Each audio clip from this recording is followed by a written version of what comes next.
Welcome back, everyone. We are now in week 6 of our class together, and it's so hard to believe it's gone so fast. And just a few things for this week to go over. This week we are wrapping up our final written projects that we've been doing with your stories and posting it on, publishing it on your blog site and writing your social media plan of how you would promote that. We are wrapping that up this week. You have your promotional story that will be due. We are covering how to write the promotional story this week, and your story will be due next week. But next week we will begin the broadcast script writing portion of that. So before we get too far, let's go ahead and jump into our course material here. This week we're going to be looking at the elements of persuasive storytelling. Now, we don't get a lot into like opinion writing, although that is a portion of what we talk about when we talk about persuasive writing. We're really talking about promotional style writing. And when we talk about strategic communication, which most of you guys are in that kind of program, the program at Regent here, promotional writing is the heart of strategic communication. We talk about public relations, promotional writing. We even get into a little bit of ad type writing. It's all strategic, and how do you use the effective tools or the tools to effectively communicate to a public or to a target audience. That is the heart of promotional writing. So pay close attention. We have our course material here. You have your different videos that I've put in here for you to watch. We talk about promotional copy, the basic press release, which I will talk about here in just a few minutes. And of course you have your reading this week, which I'll talk about, which is chapters 15 and 16. I think you'll enjoy that quite a bit. But pay close attention to the promotional writing PowerPoint. That'll give you a lot of helpful information when you go to write your story this week. And as always, when you're writing a promotional piece, you always want to include a call to action. When you're writing a promotional story or when you're writing a promotional copy, even in advertising, your first number one, you're always looking to who is your target audience. That's the number one question you always need to answer, is who is your audience? And that's true with any kind of story that you write, but especially in promotional writing, who is your audience? But you always want to bring that audience to a certain type of action. You want to persuade them to take an action, whether that's donating to an organization, whether that's purchasing a product or supporting a cause in some way, getting involved. That's the kind of action. You're driving them to a point of action. And that's the persuasive element of promotional writing. Like I said, this week we have a couple assignments due. A lighter week than the last few weeks. We had a couple back-to-back assignments with your event story and your business story.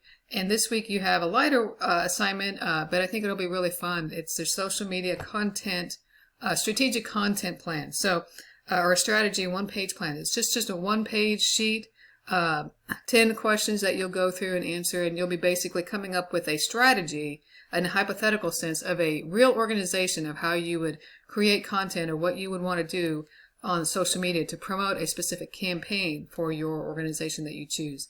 It's a fun assignment. It shouldn't take you very long, but I think you'll really enjoy it. So this week in our reading, we have chapters 15 and 16.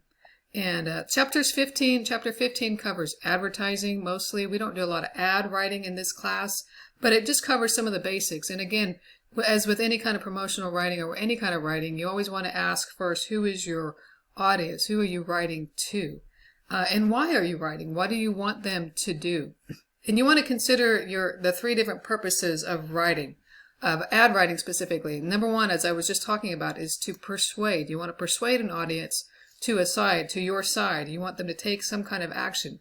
You also want to inform them, and you want to entertain. We always think about those commercials that entertain or get us, emotionally invested in a story.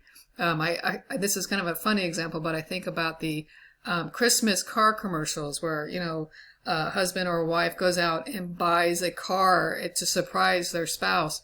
And how ridiculous it seems, they go out and buy a Lexus and they didn't consult their spouse.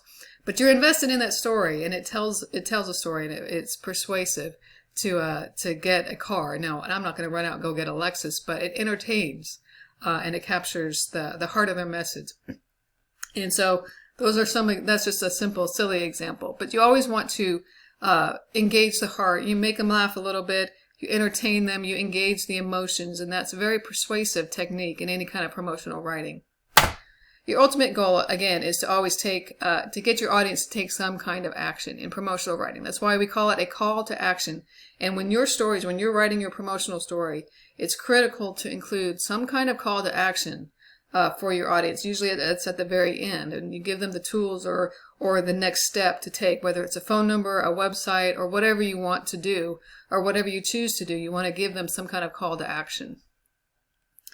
And then in chapter 16, we start diving into the public relations writing, and there's a lot of promotional style writing, but you want to tell, basically in public relations, you are storytelling about a certain organization, maybe it's a nonprofit, or even a product or something that you want to effectively communicate to a public.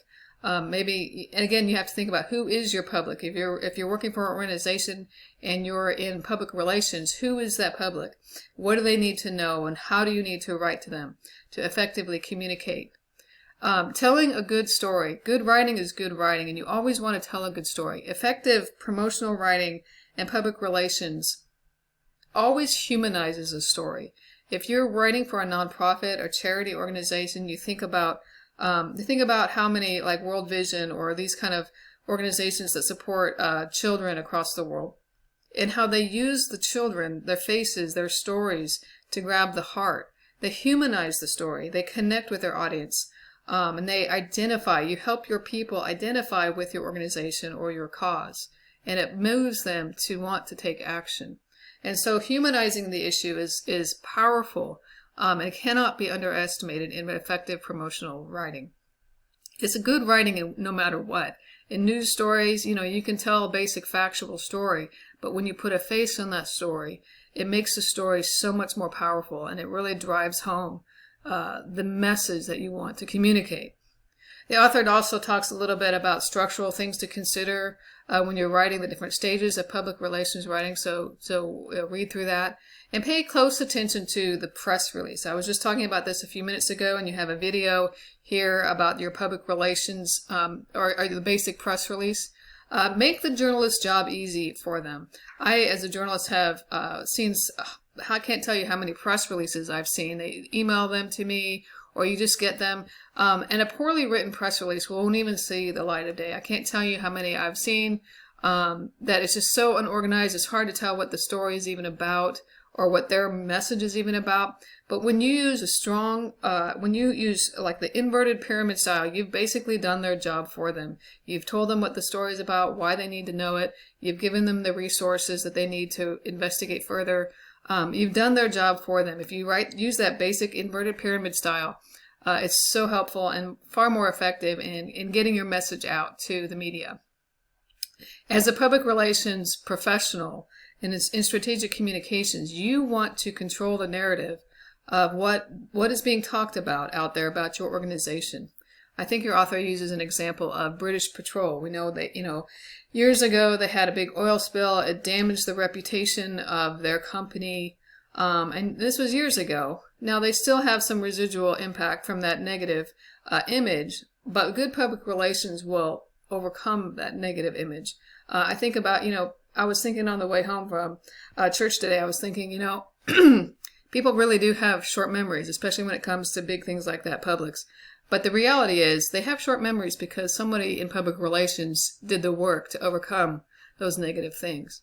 So if, they've overcome that image, you may think that you may have a short memory. You don't know, you kind of don't remember. Maybe it wasn't as big a deal as you thought it was then.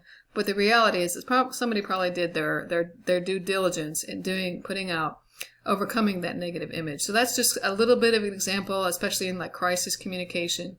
But public relations is controlling the narrative of your organization. And you do that with good storytelling. You do that with good, effective writing and strategic writing.